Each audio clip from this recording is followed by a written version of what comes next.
Hey everyone, this is part 2 of a video trilogy on what is known as scientific consensus. I'm going to explore a few examples of how the scientific consensus has changed over time, and also the scientific theories that they're based upon, so we can understand how they change.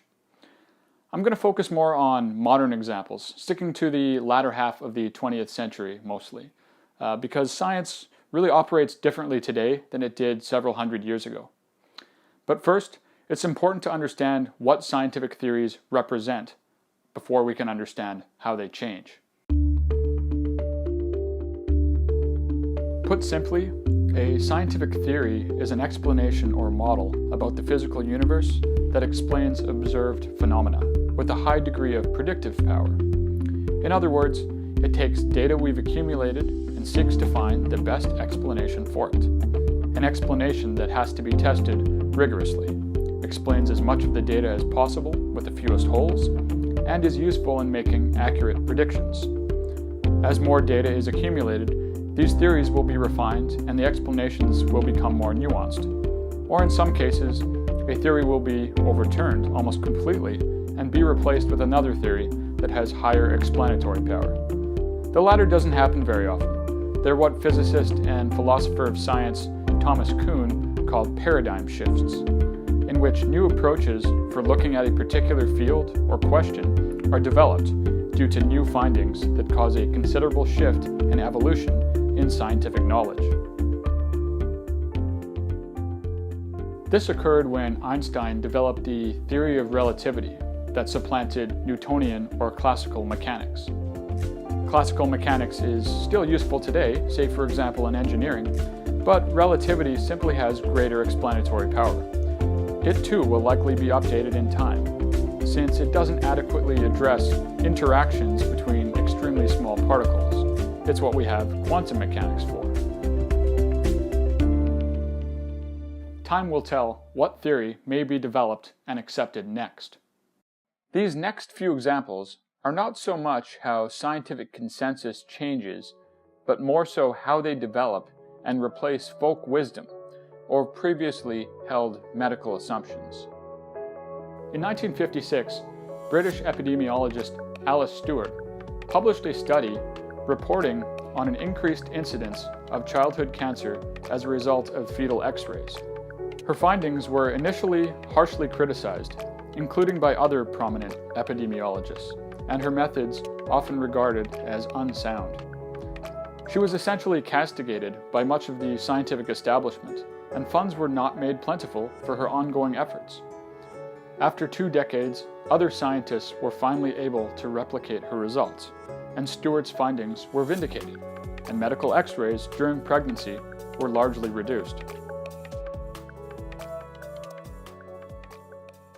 In the late 1950s, American epidemiologist Ansel Keys published the first paper of the now famous 7-country study, which was the first major study to identify high serum cholesterol as a major risk factor for coronary heart disease.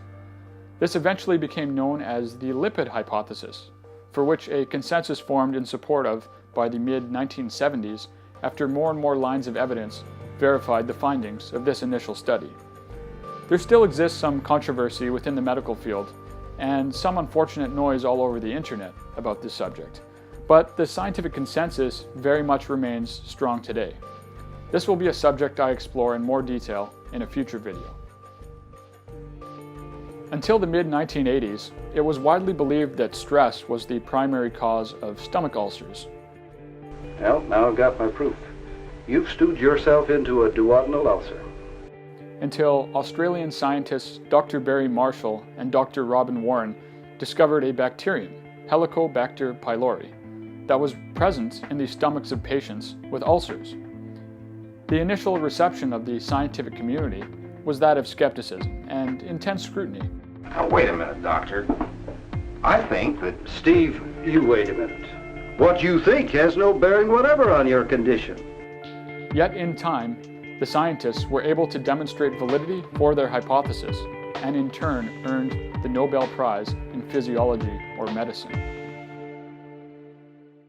It is worth emphasizing that if someone comes along and tries to challenge an accepted consensus that has considerable data to back it, then the methods should be subject to harsh skepticism, at least initially.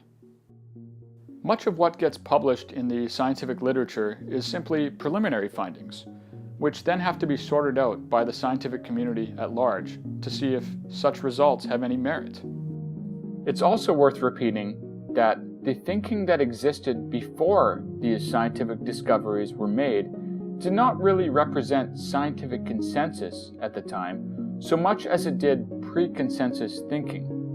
Remember, scientific consensus is when mountains of data have accumulated that converge towards a similar conclusion. So, common assumptions by scientists based on an absence of good data is not the same as a scientific consensus.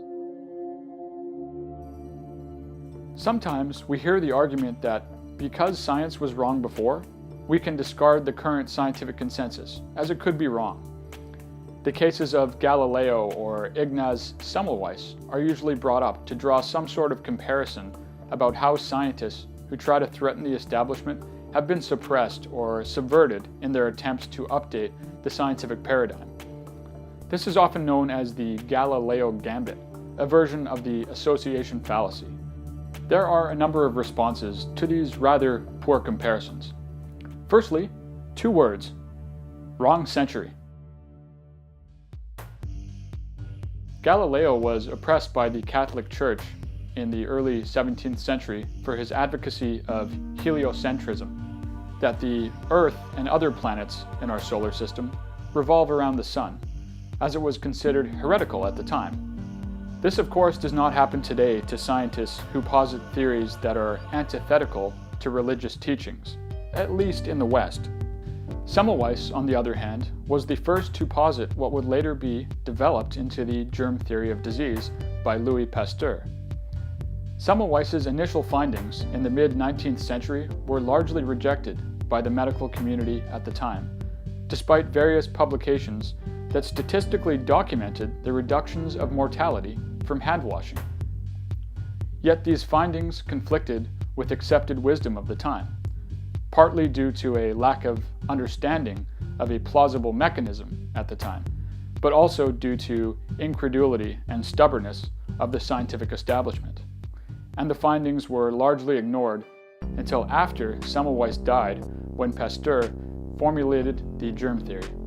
There is no real modern comparison for this happening, but promoters of unproven science, or pseudoscience today, do like to use both of these historical examples to try to argue that modern hypotheses, often in medicine, that are not accepted by the mainstream scientific community, are simply being oppressed, and that eventually it will be inevitable to embrace their miracle cures or what have you. Often there is an attempt to paint the scientific community as dogmatic, close-minded, locked into a particular social ideology, or somehow corrupt. This is all a deflection from having to actually produce good quality evidence to support such alternative views, which inevitably would displace accepted theories if they can be substantiated, as we've seen with the examples I provided earlier. It might take time, whether due to lack of sufficient data, scrutiny from the scientific establishment, or even socio-economic pressures that cause certain institutions to oppose such scientific realities. That begs one question that I'll deal with in part 3 of this trilogy. Can the scientific consensus be corrupted? Whether bought out by political or corporate interests, or simply due to systemic pressures as part of a formal conspiracy or not. Meet me in the next video for that.